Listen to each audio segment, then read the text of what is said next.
जय श्री राधे भक्तों, आज हम आपके लिए यहाँ पर लेकर आए हैं कार्तिक पूर्णिमा की व्रत कथा। तो चलिए शुरू करते हैं। पौराणिक कथा के अनुसार तारकासुर नाम का एक राक्षस था। उसके 3 पुत्र थे, तारकक्ष, कमलाक्ष और विद्युन्माली। भगवान शिव के बड़े पुत्र कार्तिकेय जी ने तारकासुर का वध किया। अपने पिता की हत्या का खबर सुनकर के तीनों पुत्र बहुत दुखी हुए। तीनों ने मिलकर ब्रह्मा जी से वरदान मांगने के लिए घोर तपस्या की। ब्रह्मा जी प्रसन्न हुए और उनसे बोले, मांगो, क्या वरदान मांगना चाहते हो। तीनों ने ब्रह्मा जी से अमर होने का वरदान मांगा, लेकिन ब्रह्मा जी ने उन्हें कोई और वरदान मांगने को कहा।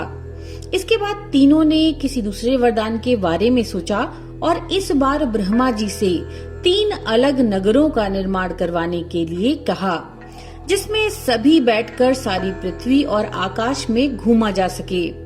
1000 साल बाद जब वे मिलें तो तीनों नगर मिलकर के एक हो जाएं और जो देवता तीनों नगरों को एक ही बाण से नष्ट करने की क्षमता रखते हों, वही हमारी मृत्यु का कारण बने।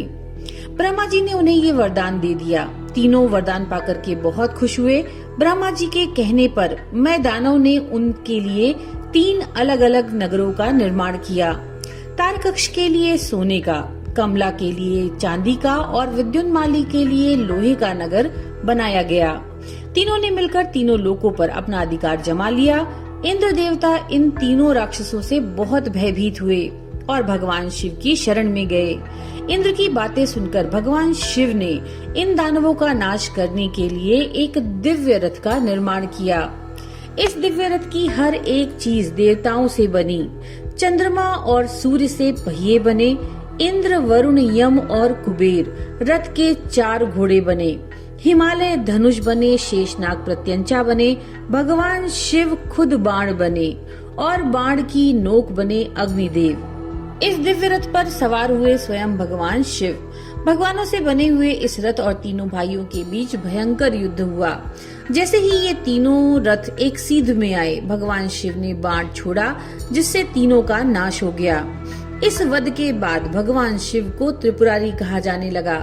ये वध कार्तिक माह की पूर्णिमा को हुआ, इसीलिए इस पूर्णिमा को त्रिपुरारी पूर्णिमा भी कहा जाता है।